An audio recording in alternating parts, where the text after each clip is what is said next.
तो दोस्तों stock market में एडवाइस आप कहीं से भी ले सकते हैं, लेकिन एग्जीक्यूट जब एक्चुअल में इसको प्रैक्टिकली अपने पैसे के साथ यूज़ करना है तो आपको अपनी समझ भी लगानी चाहिए। ये भी देखना चाहिए कि कौन सी टिप, कौन सा रिकमेंडेशन कहाँ से आ रहा है, कितना विश्वास किया जा सकता है उस पर, एंड देन अपनी मेहनत से कमाया हुआ पैसा आप इन्वेस्ट करते हैं, ट्रेड करते हैं। लेकिन कई इंस्टेंसेस ऐसे होते हैं जहाँ पे आपके एक्सपीरियंसेस कुछ अच्छे नहीं रहते, शायद ख़राब भी रहते हैं। इन केसेस में आपको डेफिनेट लेवल पे शिकायत करनी चाहिए, कंप्लेंट करनी चाहिए सेबी के पोर्टल पे। जब आप ऐसा करते हैं तो दो तीन चीज़ें होती हैं। पहला, आपने जो आपके साथ गलत हुआ उसके बारे में बताया। उससे एक तो जिसने आपके साथ गलत किया, जो एडवाइजरी कंपनी गलत काम कर रही है, मोस्ट लाइकली वो सिर्फ आपके साथ नहीं काफ़ी निवेशकों के साथ ऐसा कर रही है, तो उनके खिलाफ शिकायत होनी बनती है। ऐसी कंपनीज मार्केट में नहीं होनी चाहिए, पूरी की पूरी इंडस्ट्रीज़ को ये ख़राब कर सकती हैं। तीसरी चीज़ ये कि उसको भी एक तरीके से पेनल्टी लगेगी जो एडवाइजरी आपके साथ नुकसान कर रही है, और मोस्ट लाइकली आपको उससे रेन्यूमरेशन भी मिल सकता है, वापस पैसा, मानहानि या जो भी पैसे का नुकसान हुआ वो भी मिल सकता है। थोड़ा समय लगता है लेकिन करना ज़रूरी है। तो कंप्लेंट डेफिनेट लेवल पे इम्पॉर्टेंट ही नहीं, मैंडेटरी हो जाती है। आज हम आपको इस वीडियो में बताएंगे कि किस बेसिक तरीके से, हालांकि सिस्टम बहुत ही बेसिक है सेबी के, मतलब काफ़ी टेक्निकल लेवल पे या टेक्नोलॉजी लेवल पे काफ़ी इंप्रूवमेंट लाई जा सकती है, लेकिन जो भी है अभी आज की तारीख में उससे आपको शिकायत कैसे दर्ज करनी है पूरा का पूरा एक वॉक थ्रू देंगे। डिस्क्रिप्शन में बाद में लिंक भी रखेंगे जहां से आप अपना ये पूरा प्रोसेस खुद से भी ट्राई आउट कर सकते हैं। तो आइए शुरू करते हैं।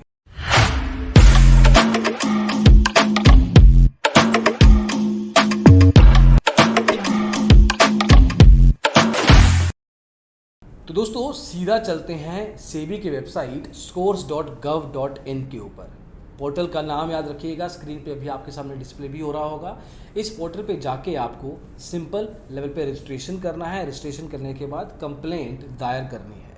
किस तरीके से करना है देखिए, अभी आपके सामने स्क्रीन पे securities and exchange board of India SEBI का कंप्लेंट रिड्रेसल सिस्टम, स्कोर्स कहते हैं इसको, सेबी कंप्लेंट रिड्रेसल सिस्टम, ये सामने स्क्रीन पे आपको दिख रहा है। अब इसमें आपको अपने बारे में बताना है, पहले खुद का रजिस्ट्रेशन। जैसे आप फेसबुक, इंस्टाग्राम, इन सब पोर्टल्स पे अपना रजिस्ट्रेशन करते हैं, वैसा ही यहाँ पे रजिस्ट्रेशन करना है। लेकिन यहाँ पे आपको पैन कार्ड, आधार कार्ड, अपना एड्रेस, फ़ोन नंबर, ये सब चीज़ें देनी ज़रूरी हैं ताकि आपको रीच आउट किया जा सके और आप भी एक वैलिड यूज़र हैं या नहीं ये भी सेबी चेक कर सके। अब एक तरीके से अपने डीमैट अकाउंट की कोई भी डिटेल आपको देने की ज़रूरत नहीं है।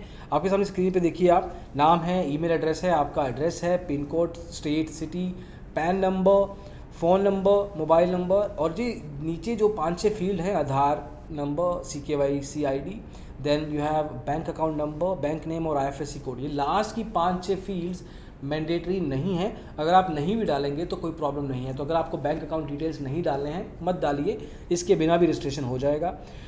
लास्ट में यहाँ पे आपके सामने एक कैप्चा रहेगा, इसमें जो भी नंबर आपको दिख रहा हो वो नंबर डाल देना है। ऐसा करने से आप इनके सिस्टम में रजिस्टर हो जाएंगे। जो भी ईमेल आईडी आप यहाँ पे डालेंगे उस ईमेल आईडी पे आपको पासवर्ड भी आ जाएगा। अगर पासवर्ड नहीं आता है, जो कि इनके सिस्टम में हो सकता है, तो आपको यहाँ पे फॉरगॉट पासवर्ड का लिंक दिख रहा है, इस पर क्लिक करना है। इस पर क्लिक करने के बाद अपना ईमेल आईडी जो आपने अभी बनाया, जो नाम के हिसाब से, ईमेल के हिसाब से, अपना पैन नंबर और यहाँ पे वही जो डिजिट आपको दिखेंगे वो डालना है। जैसे ही आप यहाँ से सबमिट करेंगे, यहाँ से डेफिनेटली आपको पासवर्ड की ईमेल आ जाएगी। यहाँ पे यूज़र नेम और पासवर्ड डालने के बाद आप अब लॉगिन कर सकते हैं इनके सिस्टम में। जैसे आप लॉगिन करेंगे कुछ इस तरीके का सिस्टम डिस्प्ले हो जाएगा। यहाँ पे आपको कंप्लेंट रजिस्टर करनी है। मैं थोड़ा बैक में जाके आपको दिखा देता हूँ। एक्चुअल में जब आप होम स्क्रीन पे आएंगे तो आपको एक होम पेज ये वाला दिखाई देगा। यहाँ से कंप्लेंट रजिस्ट्रेशन पे क्लिक करेंगे तो ये स्क्रीन आ जाएगी। अब यहाँ पे आपको अपने कंप्लेंट के बारे में डिटेल बतानी है। जो डिटेल आपने पहले दी थी वो सामने डिस्प्ले हो गई है। अब यहाँ पे हालांकि सिस्टम बहुत मुश्किल है और मोबाइल से करना तो और भी डिफ़िकल्ट रहेगा। तो अगर आपके पास कंप्यूटर, लैपटॉप, डेस्कटॉप कुछ है तो आपका काम आसान हो जाएगा अगर आप इस कंप्यूटर वगैरह से कंप्लेंट दायर करते हैं। वैसे तो देखिए, आप यहाँ से किसी भी एंटिटी के खिलाफ शिकायत दर्ज कर सकते हैं, लिस्टेड कंपनी के खिलाफ, स्टॉक ब्रोकर के खिलाफ, एक्सचेंज के खिलाफ। लेकिन अगर आपको इन्वेस्टमेंट एडवाइज़र की गलती या उसकी जो भी प्रॉब्लम हुई है उसको हाईलाइट करना है तो यहाँ पे इन्वेस्टमेंट एडवाइज़र आपको दिख जाएगा, इस पर आपको क्लिक करना है। जैसे आप यहाँ पे क्लिक करेंगे, अब इन्वेस्टमेंट एडवाइज़र की डिटेल्स आपको देनी है।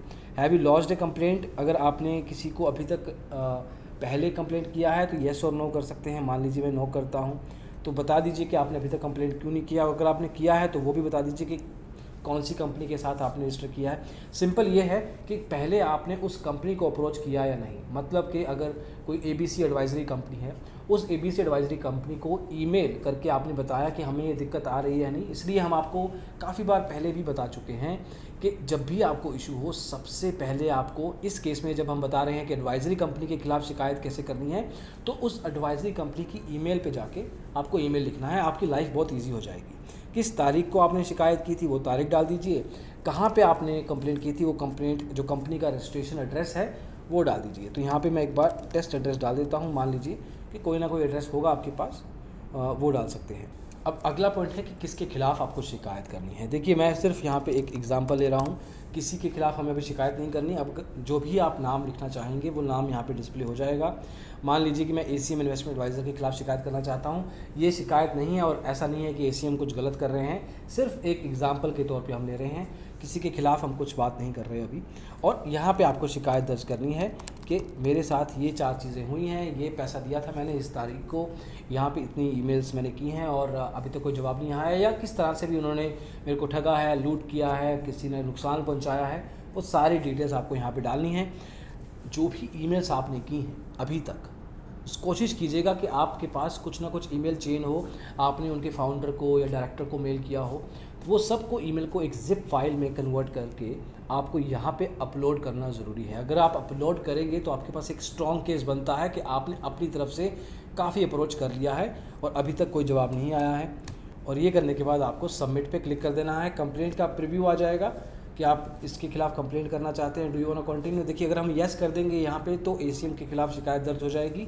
जो हम नहीं करेंगे, ऑब्वियसली शिकायत नहीं करनी है, लेकिन जैसे ही आप एक्चुअल शिकायत करेंगे तो ये कंप्लेंट पहुंच जाएगी सेबी के सिस्टम में। आपको भी मेल आएगी कि हमें आपके नाम की शिकायत पता लग गई है, और उस पर्टिकुलर कंपनी को भी ईमेल जाएगी कि आपके खिलाफ़ ये शिकायत दर्ज हुई है। जब हम काफ़ी बार ब्रोकर्स के नंबर्स बताते हैं और ये भी कहते हैं कि इस ब्रोकर के ख़िलाफ़ इतनी शिकायतें हुई हैं, तो जो भी एक इन्वेस्टर है जिसको समझ है इस चीज़ की, वो शिकायत इसी सिस्टम के थ्रू आके दर्ज करता है। आपको भी यही चीज़ करनी चाहिए डेफिनेट लेवल पे। अगर आपके साथ कुछ गलत हुआ तो आपने उस चीज़ को हाईलाइट किया, और अब सेबी का काम शुरू हो जाएगा। यहाँ से सेबी इस चीज़ को देखेगा, और अगर ऐसे लोग सिस्टम से हट जाएंगे जिनके खिलाफ बहुत शिकायतें हो रही हैं, तो ओवरऑल स्टॉक मार्केट और इन्वेस्टमेंट स्पेस ईजी बनता है, क्लीन बनता है, और आप भी सिक्योरिटी के साथ इन्वेस्टमेंट्स कर पाएंगे। और दोस्तों कुछ चीज़ों का आपको ध्यान भी रखना है कि आप जब कंप्लेंट करें, सबसे पहली चीज़ कि जिस तारीख को आपके साथ प्रॉब्लम हुआ उसके 3 साल के अंदर अंदर आपको वो कंप्लेंट दर्ज करनी है। उसके बाद उस कंप्लेंट का कोई रेलेवेंस नहीं रह जाएगा अगर 3 साल से ज़्यादा का समय हो गया। इसके अलावा जो भी शिकायतें आप दर्ज कर रहे हैं, ऐसी शिकायतें नहीं होनी चाहिए कि आपको फ़लाँ कंपनी का ये स्टॉक प्राइस अच्छा नहीं लगा, ऐसी कंपनी जो ऑलरेडी मार्केट में लिस्टेड नहीं है, ऐसी कंपनी जो रेगुलेटर के अंडर ही नहीं आती है। बैंक के खिलाफ शिकायत करेंगे तो उससे भी कुछ नहीं कर पाएगा। तो काफ़ी चीज़ों का आपको ध्यान रखना है जब आप ये चीज़ों पे कंप्लेंट करें। इसमें पूरा का पूरा एक डॉक्यूमेंट है सेबी का फ्रिक्वेंटली आस्क्ड क्वेश्चंस का, उसका लिंक भी वीडियो के डिस्क्रिप्शन में हम डाल देंगे आपकी, ताकि आप आराम से उसको पढ़ सकें। लेकिन दोस्तों इन्वेस्टमेंट एडवाइज़र अगर आपके साथ गलत करता है, आपको डेफिनेट लेवल पे उसके खिलाफ शिकायत करनी चाहिए। पूरे के पूरे वीडियो में आपको बताने की कोशिश की है कैसे करना है, ज़्यादा मुश्किल नहीं है। फिर भी कोई डाउट हो कमेंट्स में पूछ सकते हैं। अभी के लिए दोस्तों इतना ही। इस वीडियो में अलग अलग तरीके से आपको समझाने की कोशिश की है, होपफुली समझ में आया हो। अगली वीडियो में जल्दी मिलेंगे। Thank you so much, take care, bye bye.